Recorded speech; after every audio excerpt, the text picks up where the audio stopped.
Young Africans inategemea kujenga uwanja kwa partnership hiyo wenye category 3 au 4, between 3 or 4. Tukienda kutafuta kwenye CAF guidelines za aina ya uwanja, utanielewa nikisema category 3 au 4. Category 3 na kupeleka mpaka robo finali ya Champions League, na mashindano yote madogo yanaweza kushiriki hapo.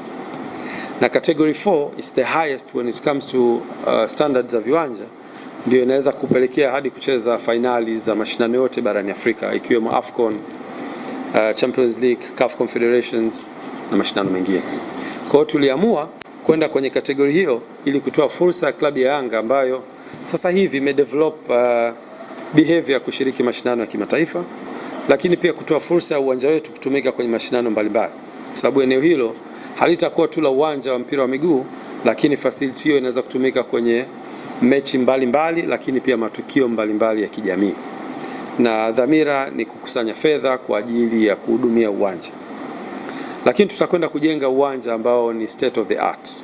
Leo ambapo ni sehemu ya taarifa hii tunaitoa, Excom iliweza kupata nafasi ya kupata presentation ya aina ya uwanja utakavyokuwa.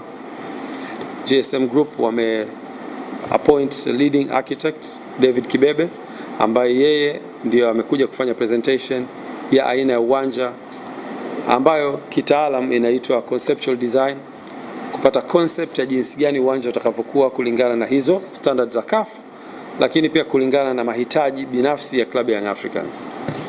Tumepata presentation hiyo na tumeweza kuitazama na kutoa mawazo kwa yale maeneo ambayo tulikuwa tunaamini yanaweza kufanywa kazi na yakaboreshwa. Na baada ya kumaliza kikao hicho, moja katika makubaliano ya kikao ni kutengeneza timu ya pamoja kati ya secretariat yetu ambayo chini CEO Andre Mtine pamoja na team ya design kutoka GSM Group kwa ajili ya kuaccommodate hayo mahitaji ambayo tunahitaji wote kwa pamoja. Na nitoe mwendelezo sasa, baada ya kumaliza hatua hiyo ambayo tumekubaliana, in a week time inatakiwa hiyo imeshakwisha, kwa sababu conceptual design imekamilika. Wanahitaji kwenda kwenye detail design. Nikisema hivi watu wa miradi watanielewa. Architects anaweza kutengenezea muonekano mzuri wa jengo. Hatua ya kwanza ni kutoa mapendekezo yako na kukubaliana. Hatua inayofuata sasa kwenda kwenye structural design na services na vitu vingine, ambavyo hiyo inaweza kuchukua muda kidogo. Tunatarajia tutakuwa na schedule of works baada ya hapo inayotuonyesha matukio hayo yatachukua muda gani na